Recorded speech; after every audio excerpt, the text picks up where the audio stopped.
কোনো বাড়িতে করা হয়েছে ভাঙচুর, কোনো বাড়িতে বিস্ফোরণ ঘটানো হয়েছে ককটেল। ভয় আর আতঙ্কে থমথমে পুরো এলাকা।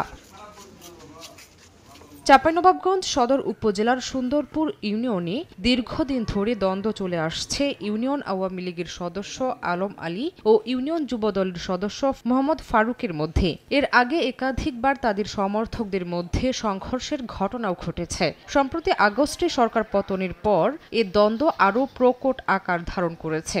এলাকাবাসীর অভিযোগ, কোনো কারণ ছাড়াই হঠাৎ করে এক পক্ষ আরেক পক্ষের উপর হামলা করছে। ভাঙচুর ও লুটপাট করা হচ্ছে বিভিন্ন বাড়িঘর ও ব্যবসা প্রতিষ্ঠানে। এমনকি তাদের দ্বন্দ্বের বলি হচ্ছেন এলাকার মানুষ। হঠাৎ করে হামলা করে এসে আমার দোকানপাট ভাঙতে লাগলো। 10-15 জন লোক এসে এলা পাথালি মার ধর করতে লাগলো, আমাকে মারলো। বাসায় এসে ঘুমাইতেও পাচ্ছি না, কখন এসে হামলা করবে। যেদিকে যাচ্ছে মানুষের রাস্তা পথের মানুষকে ধরে ধরে মারধর করছে। সবশেষ গত 22 অক্টোবর দুপক্ষের সংঘর্ষে বিস্ফোরণ ঘটানো হয় শতাধিক ককটেল। আতঙ্কে অনেকে বাড়ি ঘর ছেড়ে অন্যত্র থাকছেন। আইনশৃঙ্খলা বাহিনীর নিষ্ক্রিয়তায় তাদের অপরাধ প্রবণতা আরও বেড়েছে বলে অভিযোগ স্থানীয়দের। পুলিশের জানালছি, কিন্তু পুলিশের কোনো তৎপরতা পাই নাই। থানাতে আমাদের কোনো অভিযোগ বা মামলা দিচ্ছে না। পুলিশ বলছে এলাকাটি সীমান্তবর্তী হওয়ায় বিজিবিকে জানানো ছাড়া সরাসরি তারা কিছুই করতে পারছেন না। তবে শিগগিরই অভিযানের কথা জানান পুলিশ সুপার। মামলার সঠিক তদন্ত কারা কারা জড়িত সেগুলি বের করে